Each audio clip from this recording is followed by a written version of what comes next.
Boa noite. Rapidamente eu gostaria de falar sobre 2010.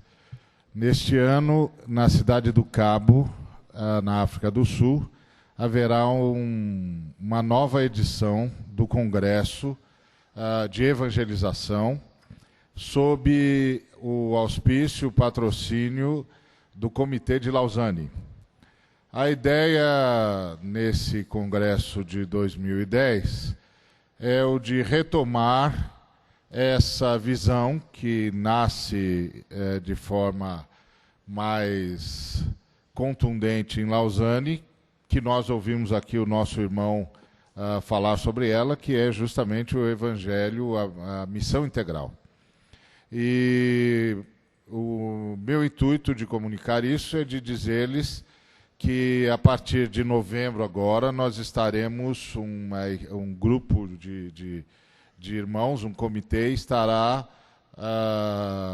graças ao trabalho com o Fórum Jovem de Missão Integral, promovendo encontros em várias partes do Brasil para retomarmos o conhecimento de Lausanne e da Missão Integral, de modo a preparar brasileiros que poderão ir a Lausanne se convidados pelo Comitê Internacional.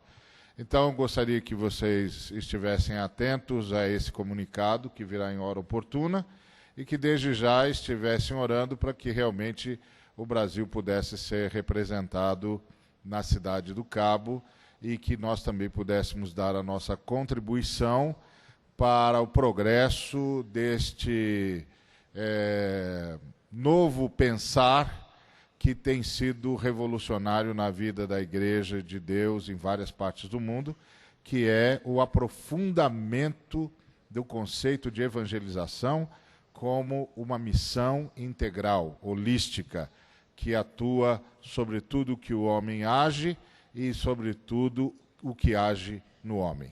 Que Deus nos abençoe. Vamos orar e apresentar, então, o nosso querido irmão Paul à presença do Senhor. Oremos. Pai querido, nós queremos, em primeiro lugar, te agradecer pelo Paul, por tudo que ele tem sido, por tanto quanto tens nos ensinado através dele. Nós te agradecemos pela vida dele. Te agradecemos por tudo que ele já tem produzido sob tua inspiração, sob tua graça. E agora rogamos, especialmente neste momento, que o Senhor o revista com a sabedoria e com a graça necessárias para trazer a tua palavra, que fale diretamente aos nossos corações, de tal maneira que o teu nome seja santificado, como o teu Filho nos ensinou que queres que o seja. Abençoa o teu Filho e abençoa-nos com ouvidos capazes de ouvir o que o Espírito tem a dizer à Igreja. Em nome de Cristo Jesus. Amém.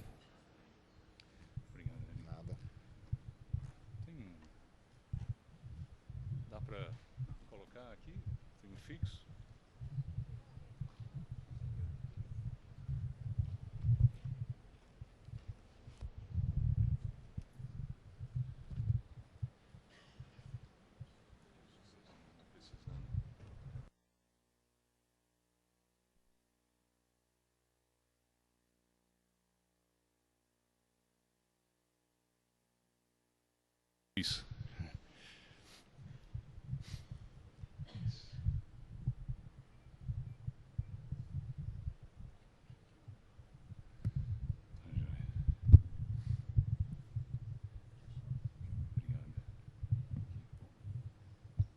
Vou levar isso aqui, né?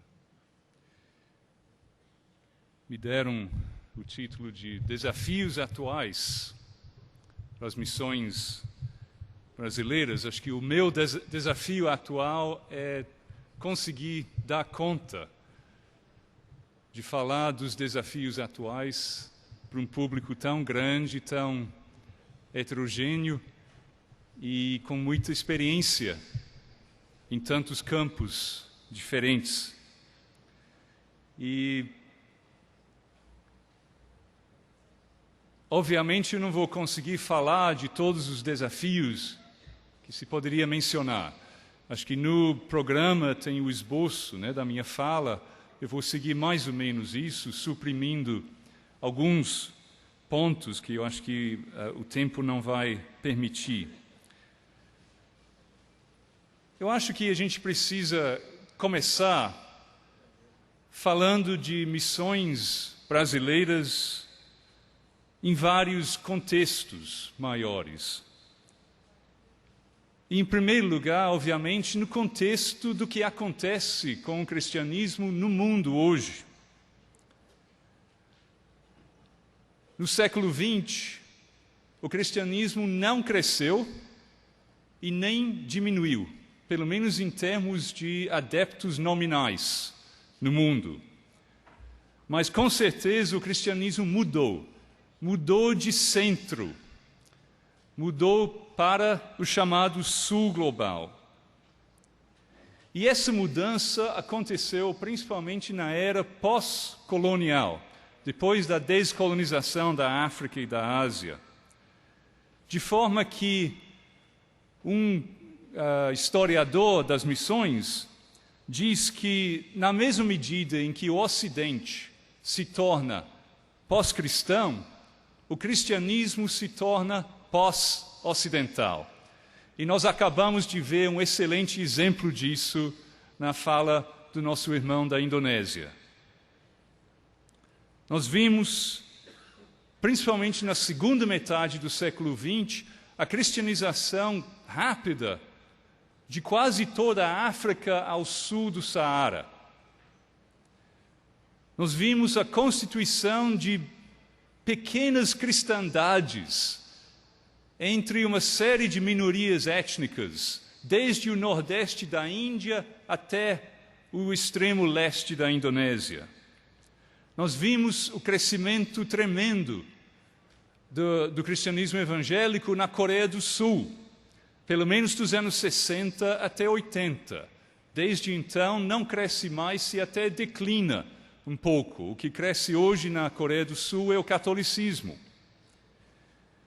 Nós vimos também sinais extremamente promissores na China.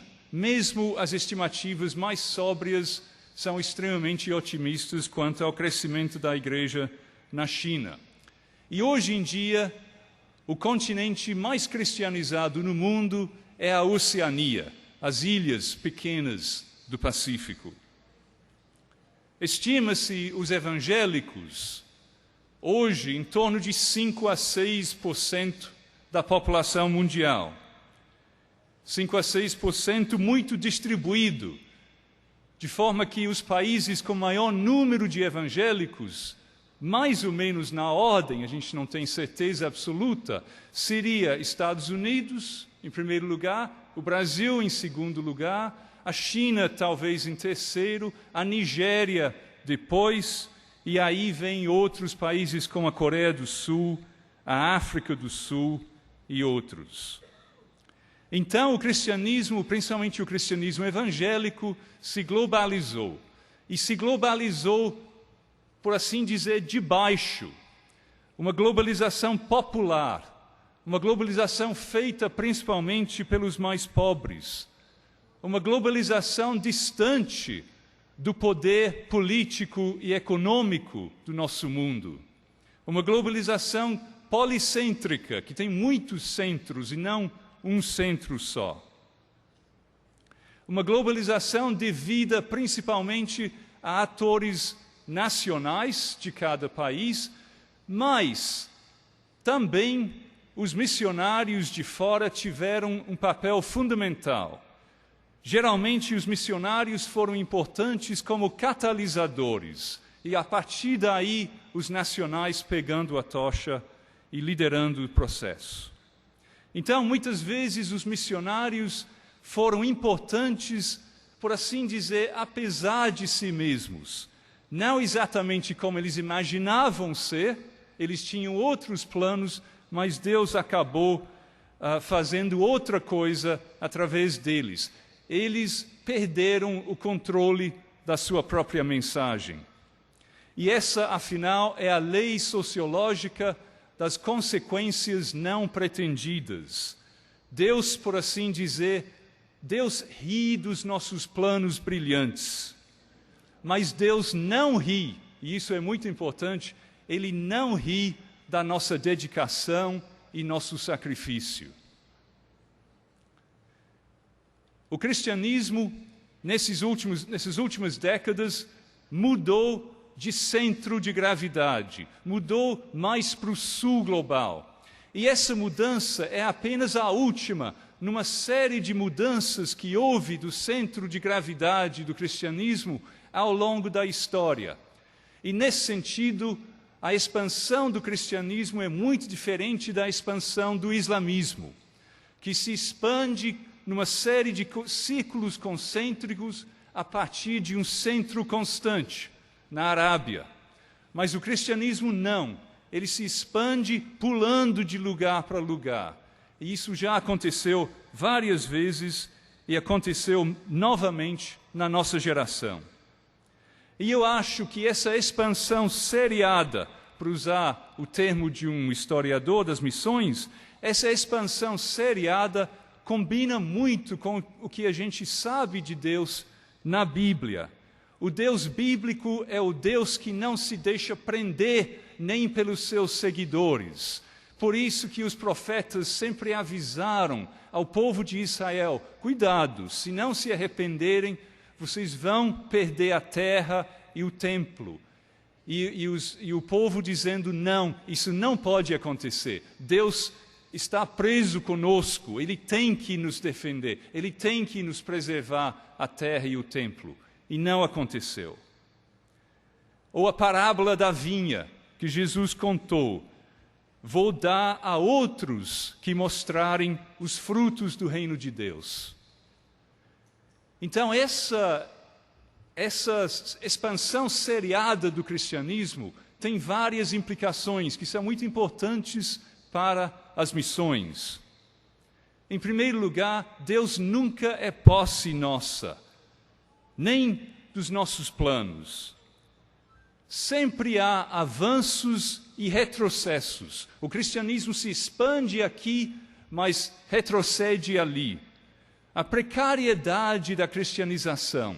Em todos os países, a cristianização é precária, tem que ser refeita e tem que ser melhorada sempre. Não existem culturas sagradas no cristianismo. De certa forma, no islamismo, sim.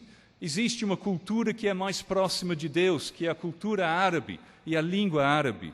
No cristianismo, não. Não há culturas sagradas. Existe o sacerdócio de todas as culturas. Também a gente vê já que no cristianismo globalizado, os fluxos não seguem mais os fluxos do poder político e econômico do nosso mundo. Seguiram durante os séculos XVIII, XIX e metade do século XX. Mas hoje já não. Os fluxos estão distantes dos fluxos do poder do nosso mundo. Então, hoje, no mundo em globalização, e com o cristianismo já praticamente global, a missão não pode ser mais territorial. A missão não pode ser mais saindo daqui para fazer missão lá. Hoje, a missão tem outra conotação. É de todo lugar para todo lugar.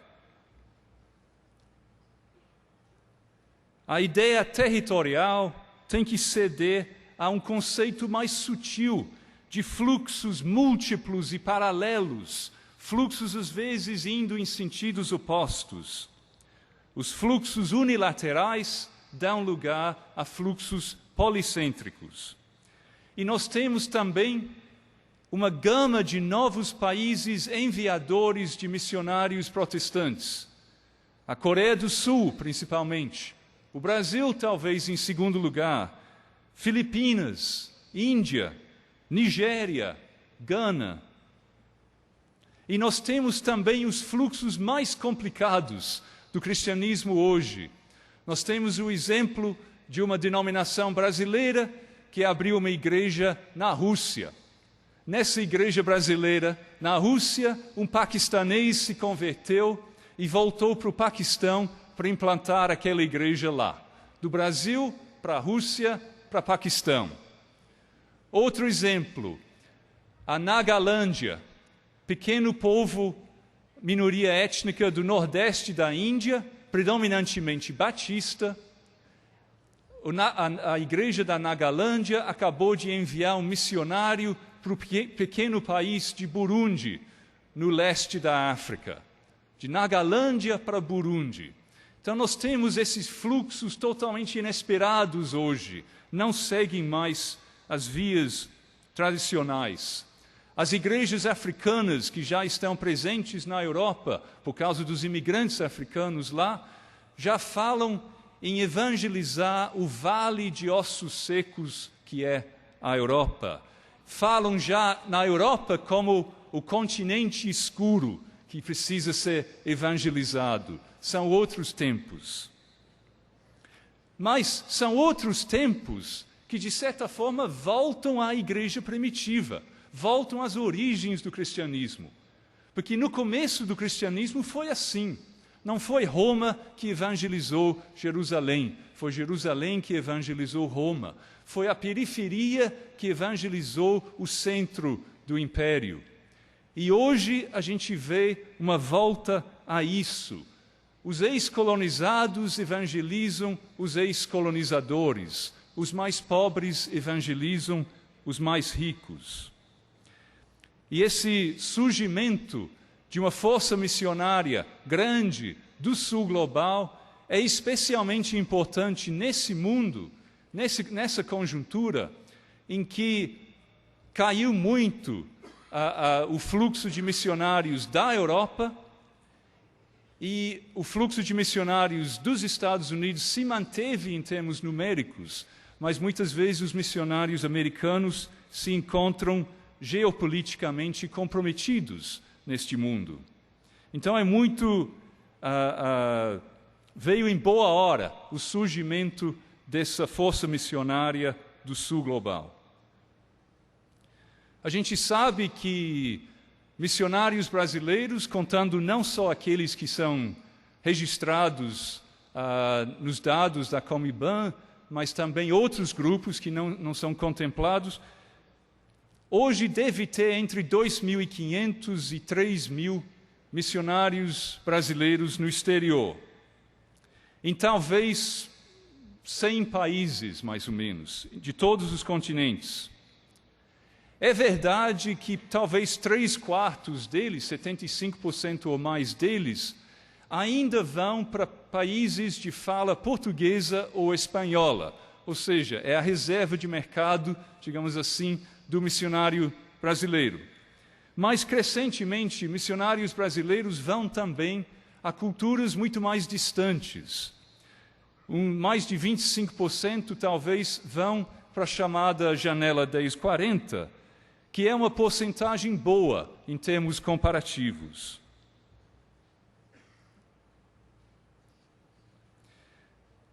O Brasil, então, tem, como ouvimos hoje do Timóteo, a segunda maior comunidade de evangélicos praticantes do mundo, depois somente dos Estados Unidos, e tem talvez o segundo maior contingente missionário dos países novos, né? Depois da Coreia do Sul.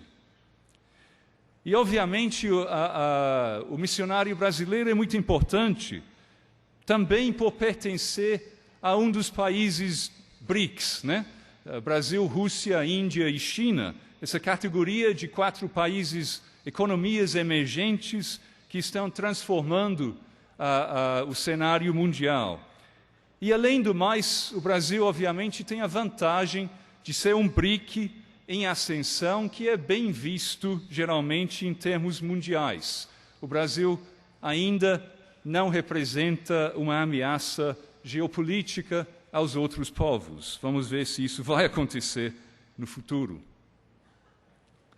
Como é que a globalização ajuda as missões? Poderíamos falar de muitas coisas aqui, mas eu quero só pensar alguns aspectos. Via de regra, a globalização é boa para o cristianismo evangélico, porque o cristianismo evangélico se encaixa com muitas tendências importantes da globalização. A globalização desterritorializa as religiões. A globalização pluraliza. A globalização incentiva a religião voluntária e não a religião obrigada, a religião herdada, né, de outras gerações. Então, na medida em que esses fatores se expandem, a conversão vai florescer. E além de ser uma religião conversionista, o cristianismo evangélico também tem muita experiência com o pluralismo religioso, ao contrário do Islã, que também é uma religião conversionista, mas tem muito mais problemas em lidar com o pluralismo. É por isso que é importante que os missionários evangélicos valorizem o pluralismo, porque o pluralismo para nós é vantajoso. Todos os fundamentalismos religiosos, inclusive o fundamentalismo cristão, são ruins para nós. O pluralismo nos favorece.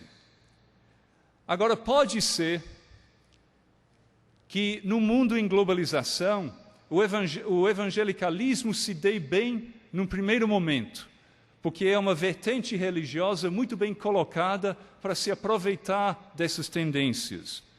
Mas talvez, num segundo momento, encontre resistências. Seja porque outras religiões vão se revitalizar e vão começar a imitar os evangélicos. Também, em outros lugares, o nacionalismo religioso se mobiliza para excluir os missionários. E, às vezes, infelizmente, em alguns lugares, os próprios evangélicos jogam fora a sua chance, danificando a sua imagem pública por meio de escândalos e de escolhas políticas ruins. Como é que a globalização atrapalha as missões? Isso também acontece, não é só vantagem. Eu acho que a globalização atrapalha muitas vezes porque cria a ilusão de um mundo que é muito uniforme, um mundo que é muito igual. Aí, às vezes, a gente passa a achar que só porque todo mundo assiste os mesmos programas de televisão dublados e ouve a mesma música e bebe Coca-Cola e vai para o McDonald's, assim todo mundo está disposto a mudar de religião, a se converter. E não é bem assim. A globalização cria essa ilusão de um mundo muito mais igual do que realmente é. E por causa dessa ilusão, muitas vezes os missionários já abrem mão daquela visão de longo prazo que é realmente necessário no trabalho transcultural. Muito pouco, apesar de todo o valor de missões de curto prazo, que eu não nego, mas o benefício maior é para quem vai, para quem se envolve nessas missões. E muito pouco se consegue, a não ser no longo prazo. E a globalização desincentiva o compromisso de longo prazo. A globalização incentiva a superficialidade no contato transcultural. Ela atrapalha o engajamento de longo prazo, que é necessário para a evangelização mais profunda. A globalização, através das facilidades para viajar, a internet, os e-mails e assim por diante, desincentiva o mergulho profundo na outra cultura. A pessoa está sempre ligado nos seus contatos lá no Brasil, respondendo e-mails. Tem gente que passa horas por dia na internet respondendo e-mails, são horas desperdiçadas que poderiam ser gastas no mergulho na outra cultura, por mais doloroso que seja. A pessoa não se desliga do Brasil, não precisa fazer amigos no outro país. Também, evidentemente, a globalização, na medida que ajuda a gente, ajuda outras religiões também. E assim como tem crescido, por exemplo, o número de missionários evangélicos brasileiros, tem crescido o número de missionários católicos brasileiros no exterior. Tem crescido também a exportação das religiões afro-brasileiras, do espiritismo, do Santo Daime e outras correntes.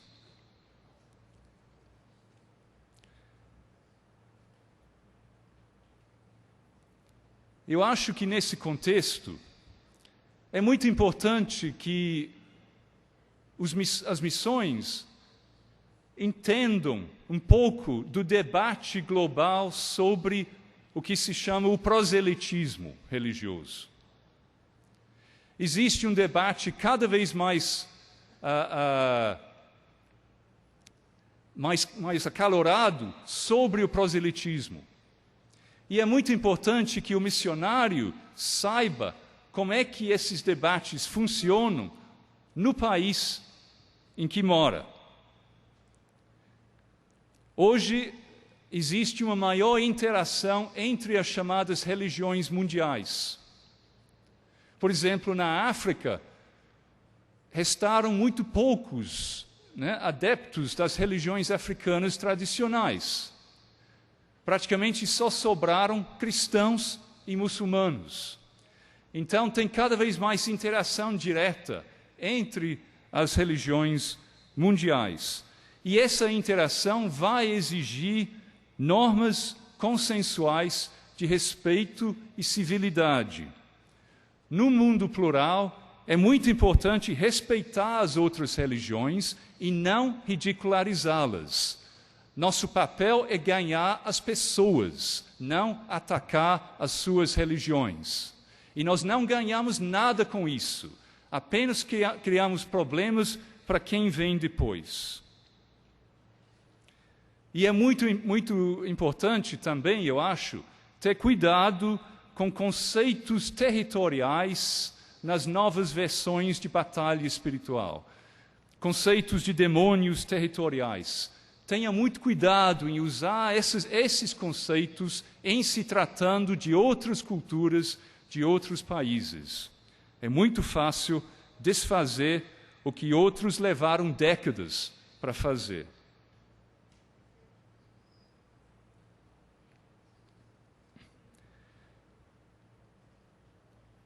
O nosso irmão da Indonésia já falou aqui que o Brasil é muito conhecido lá por duas coisas, o futebol e o samba. E, evidentemente, missionários brasileiros lucram com isso, lucram com a imagem boa do país nos outros países. Imagem de um país que não só ganha Copas do Mundo, mas um país pacífico, um país que não colonizou ninguém, um país que foi colônia, um país pobre, um país que ainda luta contra muitas dificuldades. Então, essa imagem positiva ajuda em muitos lugares. O problema é quando a gente extrapola dessa imagem positiva e passa a imaginar que, então, não é necessário a gente passar por etapas de aprendizado. Por exemplo, durante muito tempo se pregou que, por causa da mistura racial no Brasil, o brasileiro é um missionário nato. Isso vale até certo ponto. Mas, em si, não ajuda muito a se preparar para o contato transcultural. Pelo contrário, a facilidade que o brasileiro tem, em geral, de se relacionar com pessoas em outros países, a facilidade de transpor barreiras e entrar em novos ambientes, pode apenas aumentar os problemas. Porque onde falta a sensibilidade cultural, a rapidez para fazer contatos apenas se traduz em erros mais rápidos.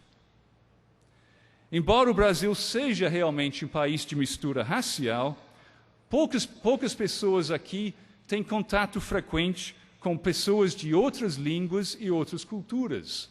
Nós temos diferenças culturais regionais, obviamente, mas isso, no contexto mundial, vale muito pouco. E justamente onde as coisas pareciam ser mais fáceis, ou seja, nos países de fala portuguesa, os erros de insensibilidade cultural têm sido maiores, causando muito ressentimento entre líderes eclesiásticos desses países. Nós temos também o desafio da falta de experiência e da imagem negativa de missionários em outros lugares. Via de regra, o movimento missionário brasileiro é composto de pessoas relativamente inexperientes, como missionários transculturais, e de agências igualmente inexperientes. E os missionários estão entrando no mundo pós-colonial, na África e na Ásia, ou pós-cristão, na Europa, muitas vezes ingenuamente. Precisam perder rapidamente certos costumes, o costume de atacar as outras religiões do país, seja de púlpito, seja na mídia. O costume de demonizar aspectos da outra cultura. O costume de julgar apressadamente as características culturais de um povo que se mal conhece e de uma língua que se mal compreende poucas palavras. É necessário superar o etnocentrismo e a falta de empatia com a população nativa. Missões não são uma desculpa pela intolerância. Não importa de que país você venha e não importa o quanto você diga que está cheio do Espírito Santo. É interessante a gente se perguntar até que ponto o movimento missionário é a cara da igreja. Eu acho que em muitos sentidos é, e não é de surpreender que tenha, portanto, muitos problemas. Mas eu sempre me lembro de ouvir em Portugal evangélicos portugueses reclamando que parece que os missionários não são a cara da igreja brasileira. Pelo contrário, representam o que há de pior na igreja brasileira. Com certeza isso não vale para todos, mas isso é a opinião de alguém, um irmão nosso, falando de sua experiência. E eu ouvi de outras pessoas comentários semelhantes, não nas mesmas palavras. É necessário levar isso em conta. O problema é que é impossível controlar o campo. É impossível exercer um controle de qualidade. Não dá para controlar quem se oferece, quem vai. Sempre vai ter pessoas furando qualquer esquema de controle de qualidade. Por isso, vamos ter que conviver sempre com essas desvantagens. Por outro lado, eu acho que é importante a gente não se desanimar demais com essas falhas. O movimento missionário clássico, protestante dos séculos XVIII, XIX, também teve muitas falhas. Inclusive, também teve uma desistência alta inicialmente. Mas o que é necessário é aprender enquanto é tempo. E hoje há muito mais recursos para isso do que há 200 anos. Quando o primeiro missionário protestante foi para a China, há pouco mais de 200 anos atrás, existia no país dele, que era a Inglaterra, apenas, acho que um manuscrito chinês, e ele não tinha quase acesso nenhum a conhecimentos a respeito da cultura chinesa. Ele tinha que ir lá e aprender tudo do zero. Hoje, com a internet, com bibliotecas, nós temos um acervo fabuloso de recursos, que muitas vezes, infelizmente, nós não usamos. Nós precisamos, como movimento missionário, aprender a usar mais os recursos do conhecimento secular. Inclusive, eu acho que nós deveríamos usar os conhecimentos seculares sobre o país para o qual nós vamos e sobre os estudos transculturais em geral. Eu acho que o Congresso Brasileiro de Missões poderia muito bem convidar especialistas seculares em estudos transculturais. Não precisam ser evangélicos, só precisam ser minimamente neutros a respeito da ideia de missões. Não adianta muito convidar pessoas totalmente antagônicas, mas uma pessoa neutra, sim, especialista nessas áreas. Além disso, missionários não constituem a única categoria de brasileiro que vai para o exterior hoje. Diplomatas, obviamente, sempre foram para o exterior, mas hoje em dia há cada vez mais funcionários de firmas brasileiras que vão para fora. Há cada vez mais emigrantes brasileiros, de todos os tipos. Então existe uma literatura vasta já sobre a experiência desses outros brasileiros fora do país. Será que não temos nada que aprender com isso? Será que pessoas surgindo do mesmo meio social, da mesma origem social, não vão se comportar, em muitos sentidos, de forma igual lá fora? O fato de ser evangélico não muda tudo. Então, muita coisa que se fala, que se escreve sobre esses outros grupos de brasileiros indo para o exterior, vale também para missionários.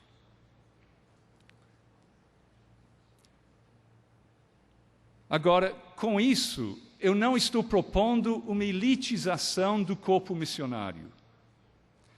Eu acho que nós precisaremos sempre de missionários com a formação mais alta possível, mas também outras pessoas com formações não tão altas assim, em termos acadêmicos.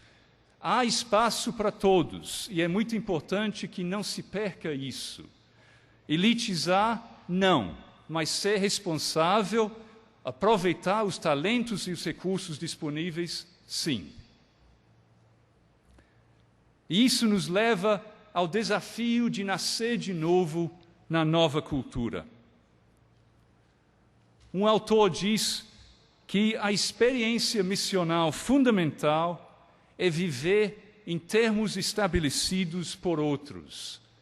A experiência missionária fundamental é viver em termos estabelecidos por outros. Muito interessante essa frase, mas eu acho que muitas agências missionárias impedem que os seus missionários façam isso, impedem que passem por essa experiência. Protegem demais os seus missionários. Eu acho que missões estrangeiras são as mais culpadas disso, com certeza.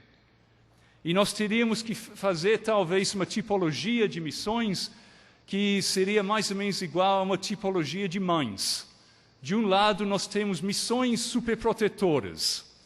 E, por outro lado, nós temos missões desnaturadas, que abandonam os seus filhos. Mas, claro, como vale também para a maternidade e também a paternidade, é necessário distinguir entre o apoio necessário, a formação necessária, o acompanhamento necessário e, por outro lado, aquelas áreas, aqueles momentos em que a gente tem que deixar que o missionário descubra as coisas por si mesmo. Ele tem que levar seus próprios tombos para que ele possa, afinal, nascer de novo. Note que é o missionário que tem que nascer de novo.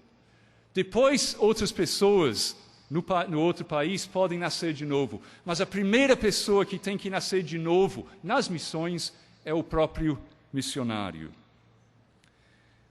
Agora, como já falamos, a globalização das comunicações às vezes complica isso.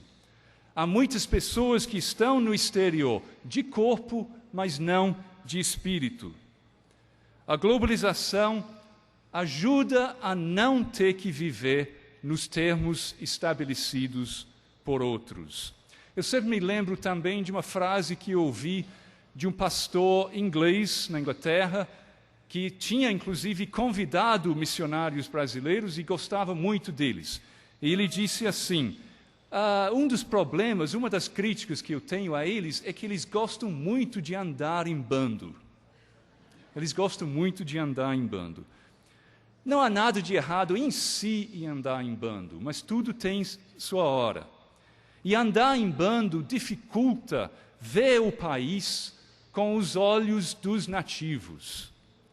E isso é uma coisa fundamental. Na fase inicial, é muito importante se separar dos outros, dos seus conterrâneos lá, e também de outros estrangeiros em geral, e misturar somente com os nativos do país, para que você passe não apenas a ver aquele país através dos olhos dos nativos, mas até a ver o próprio Brasil e o mundo em geral através dos olhos dos nativos daquele país. Isso que é nascer de novo num outro país. Eu já vi, infelizmente, missionários brasileiros no exterior fazerem críticas arrasadoras da sociedade onde eles estão e da igreja daquele país onde eles estão, depois de pouquíssimo tempo no país, falando ainda de forma muito ruim a língua, né? E isso, para mim, não passa de ignorância travestida de unção do Espírito. Não é o jeito de ganhar corações e mentes. Então, nós temos que cultivar a essência do espírito missionário, que, como foi falado ontem, é tornar-se criança, é voltar a ser criança. Quando a gente vai para um outro país, para uma outra cultura, outra língua, a gente volta a ser criança. E o problema é que essa experiência é muito difícil para quem já foi muito útil no seu próprio país, para quem já foi famoso, talvez, no seu próprio país, para quem sempre teve agenda cheia no seu próprio país, para quem sempre falava mais do que ouvia no seu próprio país. E a gente vai para fora e se torna, de repente, criança. E eu acho que muitas experiências missionárias são abortadas por causa dessa incapacidade de virar criança de novo. E quais são as características da criança que precisamos recuperar? Em primeiro lugar, a criança é vulnerável. A criança é vulnerável.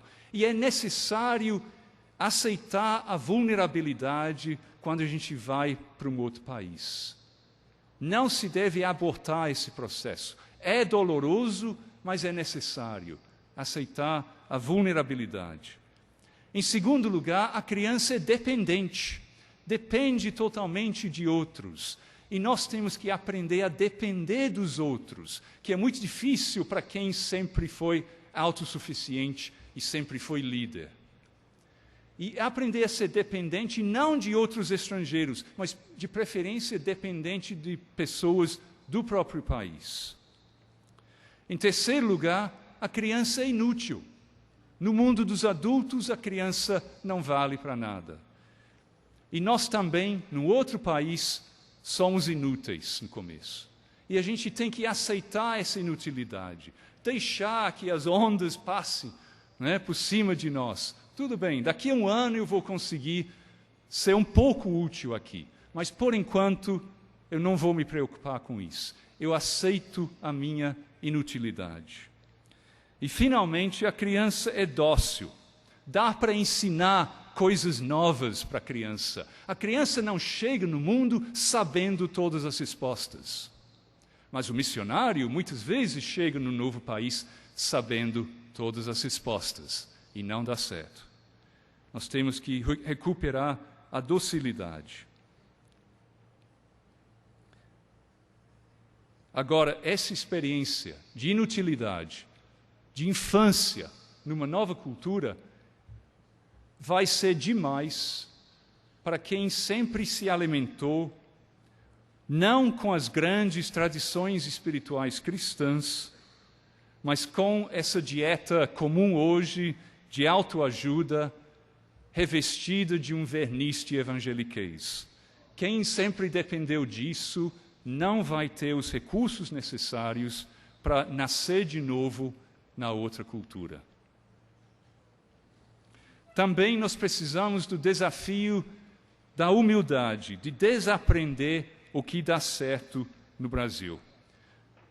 A tentação de copiar os modelos que dão certo aqui. Eu diria até que quanto mais bem-sucedido no contexto brasileiro, mais difícil de dar certo fora. O sucesso aqui certamente não garante o sucesso lá. Mas é complicado isso, né? Porque muitas vezes a gente vai achando que tem a receita, porque sabe o que deu certo aqui. Então, se nós temos a receita e temos o Espírito Santo, eu não preciso passar por uma curva longa e dolorosa de aprendizado. E aí a gente acha que não, vai dar tudo certo afinal, embora eu não queira aprender com a história, embora eu não queira aprender com os outros, embora eu não queira ser humilde, o Espírito vai agir e vai dar tudo certo. É quase blasfêmia isso.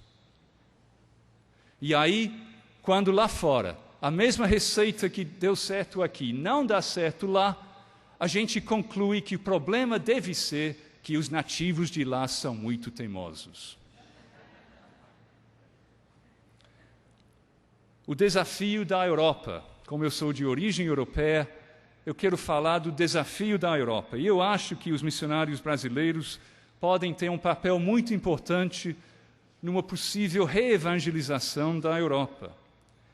A Europa se tornou totalmente excepcional em matéria de religião, excepcionalmente secularizada.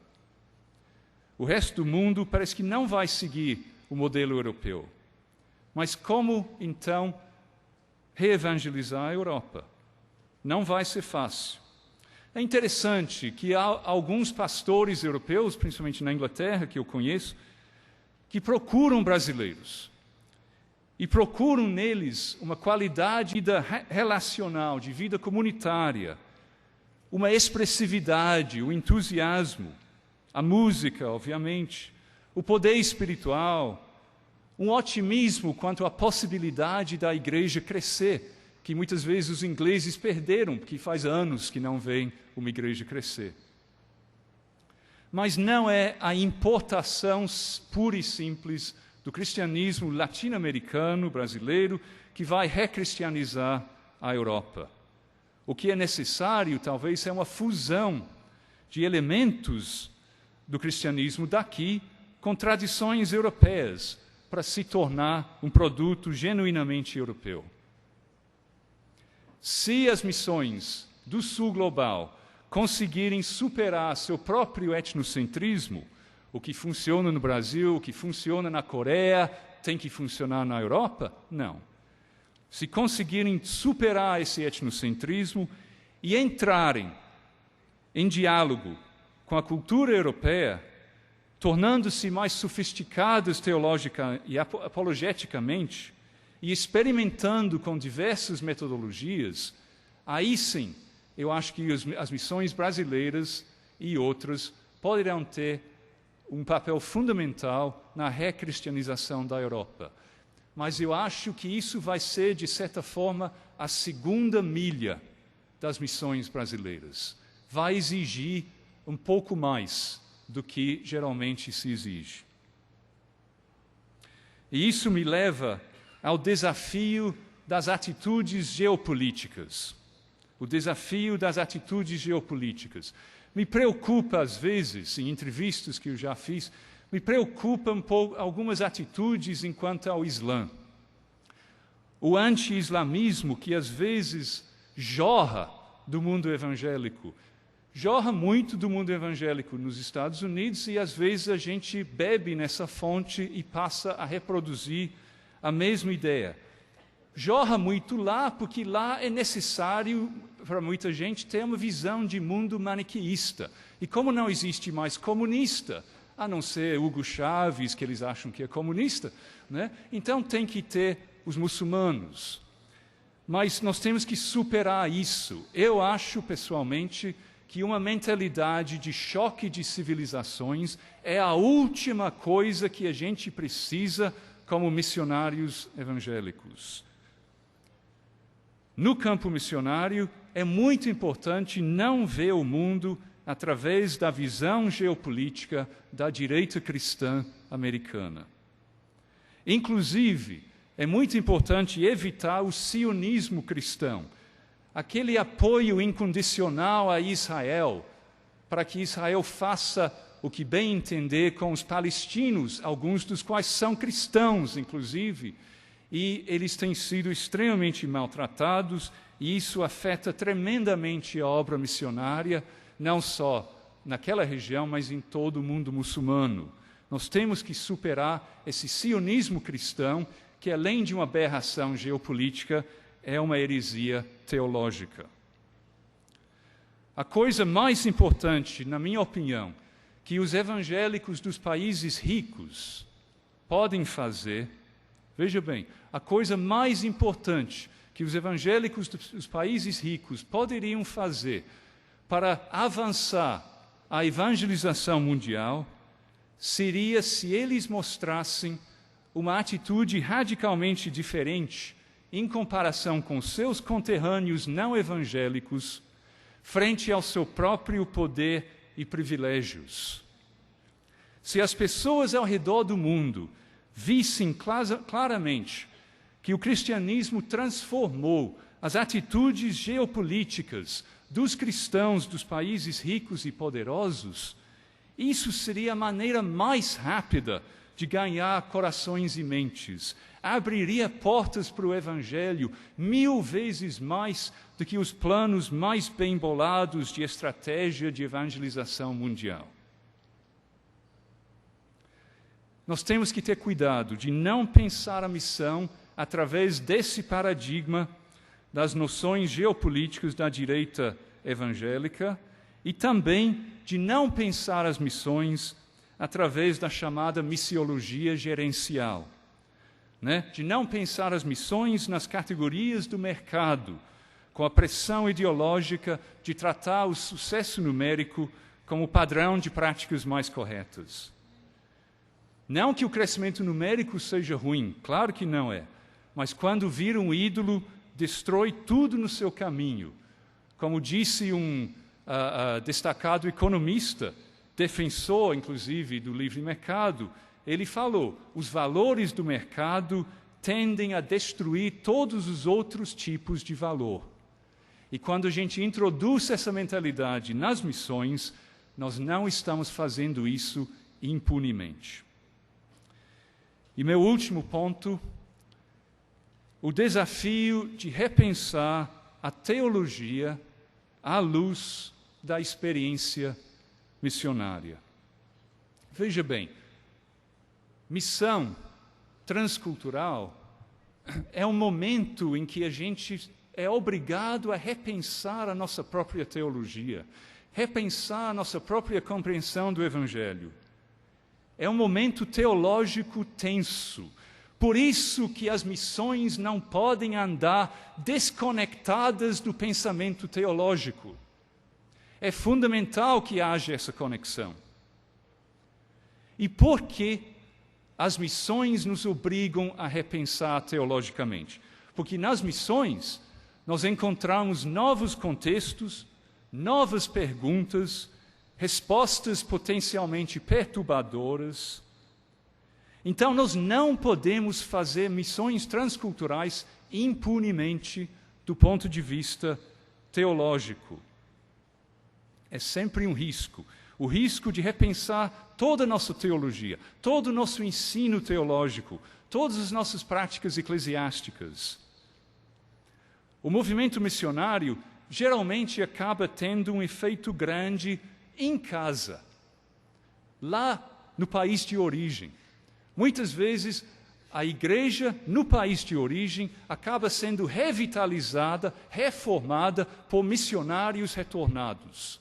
Porque esses missionários é que puderam olhar a igreja do seu próprio país de fora, vê-la com outros olhos, relativizar a sua própria igreja através da experiência transcultural, através da experiência de igrejas em outros países.